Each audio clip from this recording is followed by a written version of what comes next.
Habas আসছে কলকাতায় বিদেশিদের নিয়ে, তার সাথে সাথে পর্তুগালের প্লেয়ারের কিন্তু সাইনিং কমপ্লিট হলো। তো নমস্কার বন্ধুরা, ওয়েলকাম টু এসটিউনিক স্পোর্টস। বন্ধুরা, এই ভিডিওতে আমরা অবশ্যই বেশ কিছু ট্রান্সফার নিউজ নিয়ে কথা বলবো, তার সাথে সাথে ইস্ট বেঙ্গলকে নিয়েও কথা বলার রয়েছে এবং আইএসএল নিয়েও কিছু টুকিটাকি আপডেট শেয়ার করে নেব তোমাদের সঙ্গে এই ভিডিওতে। তাই ভিডিও শুরু করার আগে একটাই রিকোয়েস্ট, চ্যানেলে যারা প্রথমবারের জন্য এসেছো মনে করে চ্যানেলটাকে সাবস্ক্রাইব আর ফলো করে নিও, তাহলে প্রিয় দলের খেলার সমস্ত আপডেট তোমরা এখানে পেয়ে যাবে। তো চলো আর দেরি না করে ভিডিও শুরু করা যাক। তো সবার প্রথম যদি আমরা একটু সিএফএল নিয়ে কথা বলি, তো মোহামেডান কিন্তু সিএফএল এ আবারও একটা জয় পেল। তাদের দ্বিতীয় ম্যাচে এসে কিন্তু তারা ঘরের মাঠে আবারও 3-1 গোলে ম্যাচ জিতেছে, আরিয়ানকে তারা হারিয়ে দিয়েছে। তো ভালো লাগছে, তারা পরপর দুটো ম্যাচ জিতলো, যেটা কিন্তু সত্যি একটা পজিটিভ ব্যাপার। আশা করছি পরবর্তীতে বাকি ম্যাচগুলো তারা খুব ভালো পারফরমেন্স করবে।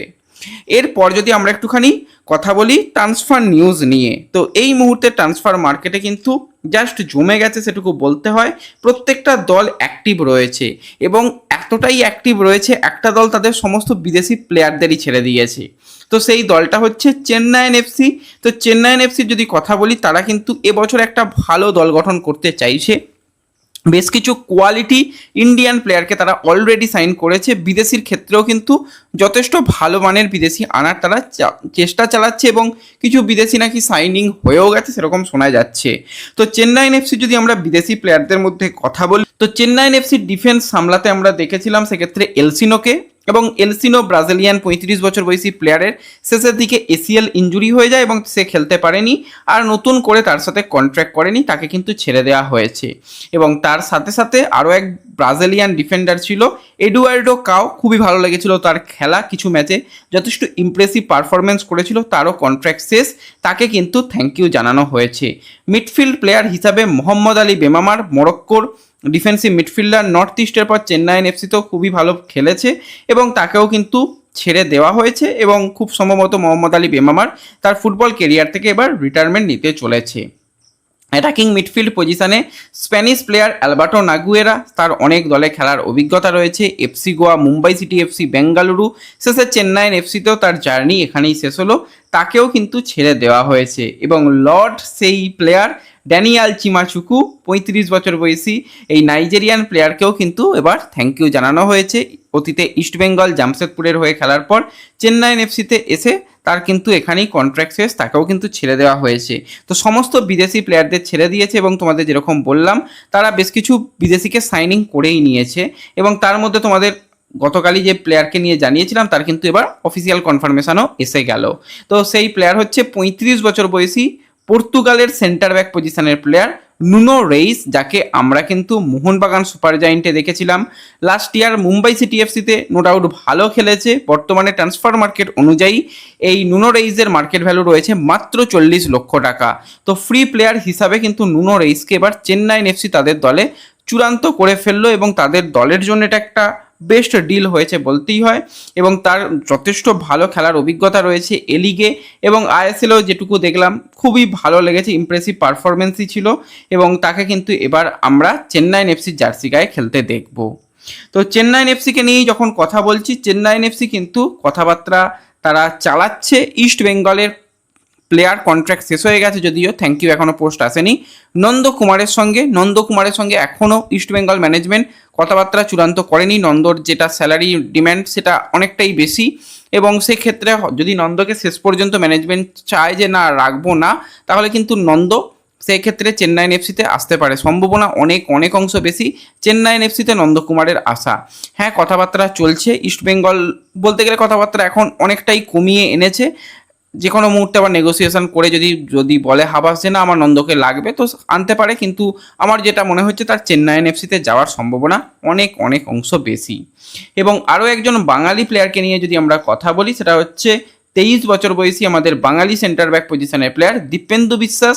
মোহনবাগান সুপার জায়েন্টের সঙ্গে এখনও একটা সিজন তার কন্ট্রাক্ট বাকি রয়েছে।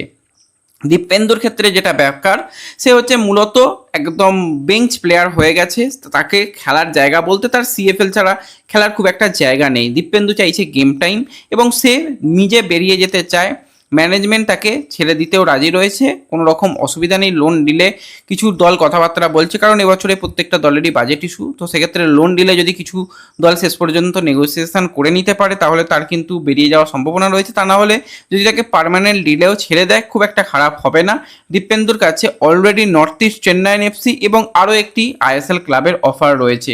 তো যেই দলেই যাক সেখানে যেন গেম টাইম কিছু হলেও পাক। হ্যাঁ, প্রত্যেকটা ম্যাচে দীপেন্দু হয়তো সুযোগ পাবে না, তবু যদি অ্যাভারেজ সে যদি 50% ম্যাচেও যদি চান্স পায় তাহলেও সেটা তার কেরিয়ারের জন্য খুবই ভালো হবে।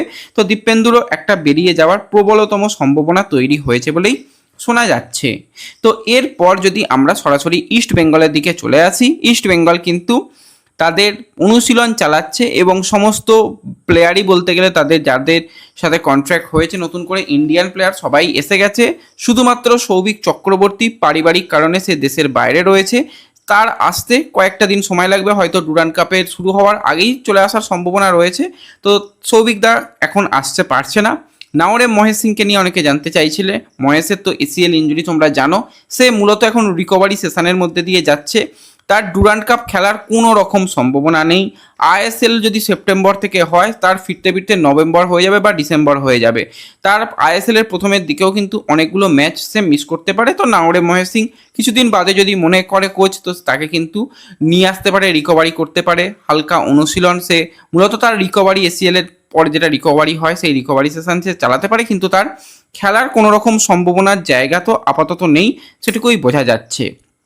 তোমাদের সকালেই জানিয়েছিলাম যে ভিসা সংক্রান্ত ব্যাপার কিন্তু দ্রুত মিটিয়ে কোচ এবং বিদেশি প্লেয়ারদের দলের সঙ্গে যুক্ত করার সমস্ত রকম প্রয়াস ম্যানেজমেন্ট চালাচ্ছে, এবং এটাও বলেছিলাম যে আজ অথবা আগামীকালের মধ্যে ভিসার কাজও হয়তো মিটে যাবে। তো যেরকমটা খবর পাওয়া যাচ্ছে ভিসার কাজ কিন্তু কমপ্লিট হয়ে গেছে। কোচ অ্যান্তোনিও লোপেজ হাবাস এবং তার সহকারী কোচ এই দুজনে কিন্তু ভিসা পুরোপুরি ক্লিয়ার হয়ে গেছে। তাদের দ্রুত কলকাতায় নিয়ে আসার বন্দোবস্ত চালানো হচ্ছে। সব কিছু যদি ঠিকঠাক থাকে সোমবার দিন বিকেলে যে অনুশীলন হবে সেই বিকেলের অনুশীলনে অ্যান্তোনিও লোপেজ হাবাস আসতে পারে। যদি কোনো রকম কিছু যান্ত্রিক সমস্যা না হয় তাহলে কিন্তু তার দ্রুত কলকাতায় আসার সম্ভাবনা তৈরি হয়েছে।